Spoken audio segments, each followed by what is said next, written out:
कवर्धा में न्याय की उम्मीद लिए एक मां अपने नवजात शिशु को गोद में ले कलेक्ट्रेट के सामने बैठी है। 15 दिन के मासूम के साथ ये परिवार पिछले 20 घंटे से न्याय के लिए दर दर भटक रहा है। आरोप है कि बोरला के सिंघनपुरी गांव में दबंगों ने इनकी जमीन पर कब्जा कर लिया, खेत तक जबरन सड़क बनाई और लहलहाती फसल को जेसीबी से उजाड़ दिया। जान से मारने की धमकी मिलने पर यह परिवार सुरक्षा की मांग लेकर कलेक्ट्रेट पहुंचा, लेकिन अब तक कोई सुनवाई नहीं हुई है। सवाल ये है, नवजात के साथ न्याय मांग रही इस मां की आवाज क्या सरकार तक पहुंचेगी? राजनीति की फैक्ट्री कहे जाने वाले कवर्धा में झंडा कांड हुए, लोहारीडी जैसी बड़ी घटनाएं हुई। सबक लिया प्रशासन ने और दावे किए कवर्धा की सुरक्षा की। कबीरधाम की जो जनमानस है कितनी सुरक्षित है, और अगर कोई आदमी अपने प्राण रक्षा के लिए अभय दान मांगता है, चाहे मसला कुछ भी हो, चाहे वो ज़मीन का मामला हो, चाहे कोई अपराध या किसी की दबंगई से परेशानी की बात हो, एक सामान्य आदमी भी मदद के लिए सामने आ जाता है।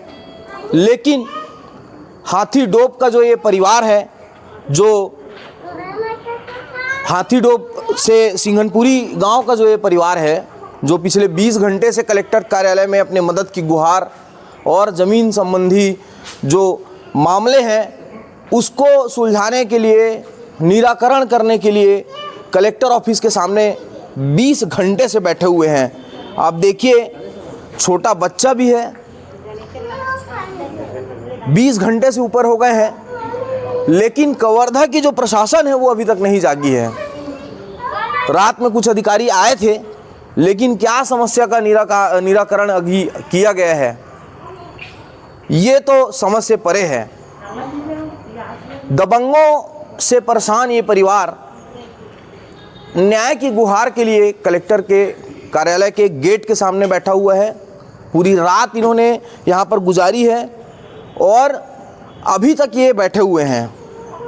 हमारे साथ में परिवार के सदस्य हैं। भाई, 15 से 20 घंटा हो गया है आपको बैठे? हाँ भैया। क्या कार्रवाई कुछ हुआ है? कोई अधिकारी आया मिलने के लिए? रात को आए थे, जो सीमांकन जारी किए हैं उसी के लिए अभी ना मेरे घर वाले गए हैं। अच्छा, हाँ, गए हुए हैं। हाँ। क्या मामला था, थोड़ा सा बताएंगे क्या? जो हमारे गांव के कुछ लोग थे वो ना हमारे निजी ज़मीन में रास्ता निर्माण करे, कच्ची मुर्मी का है नहीं, वो कंप्लीट हो गया है रात भर में निजी ज़मीन में हमारे, तो उसी के लिए हम यहाँ अपने इंसाफ मांगने के लिए आए हैं। अच्छा, गांव में एक और विषय भी आया था कि पूरा गांव जो है एक साथ मिल करके ये सारे जो घटनाक्रम जो हो रहे हैं, आपके निजी ज़मीन पर जो रोड बना रहे हैं उसके लिए लगे हुए हैं, तो आप लोग को जान से मारने वारने की भी धमकी? हाँ, उन लोग दिए हैं, कुछ लोग हैं जो दिए हैं हमको धमकी। हाँ, क्या बोले? जान से मार देंगे, लोहारी कांड कर देंगे, जिंदा जला देंगे, ऐसे करके बोले हैं। आप समझदार हैं, घर के एक सदस्य हैं, क्या लगता है आपको कि इसके पीछे कौन है जो आप लोगों को इस तरह से प्रताड़ित कर रहा है? यहाँ पे भाजपा के कार्यकर्ता हैं, जो कुछ लोग हैं, हंस, गोविंद, गुलाब, ये सब हैं। क्या बोलते हैं उनमें? मार देंगे, काट देंगे, लोहारी कांड कर देंगे, ऐसे कर देंगे करके बोलते हैं, धमकी दी है, तो इसलिए हम यहाँ पे आए हैं। हाँ, अपने जान बचाने के लिए। अच्छा। और आप लोग का भी अधिकारी गए हुए हैं, बता रहे हैं, सीमांकन के लिए? हाँ। अब आप इनकी बातों से समझ लीजिए कि विषय ज़मीन से जुड़ा है। 15 से 20 घंटे हो गए इनको कलेक्टर कार्यालय में बैठे हुए। कई बार इन्होंने शिकायत भी की, आवेदन भी किया, लेकिन कार्रवाई शून्य है।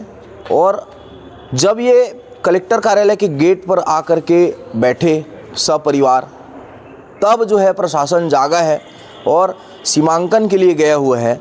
ध्यान देने वाली बात ये है कि क्यों आखिर इस तरह से न्याय के लिए गुहार लगा रहे लोगों की सुनी नहीं जाती है। आप समझिए बात कितनी गंभीर है।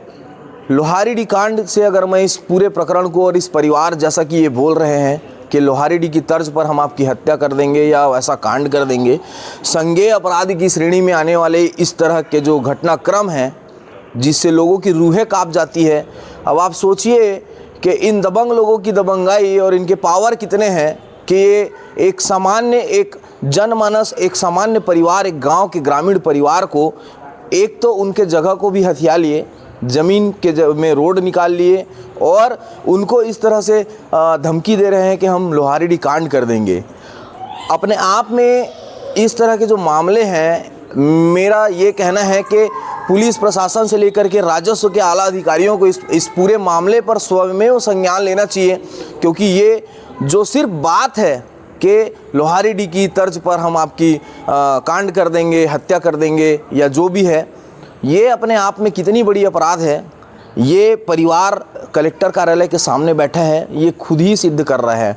अब इसमें देखने वाली बात ये होगी कि क्या इन जो पीड़ित परिवार है, जो ये बैठे हुए हैं, इनको न्याय मिलेगा कि दबंगों की दबंगाई से अधिकारी और आला प्रशासन भी झुक जाएगा। यूनाइटेड न्यूज़ ऑफ एशिया के लिए सौरभ नामदेव।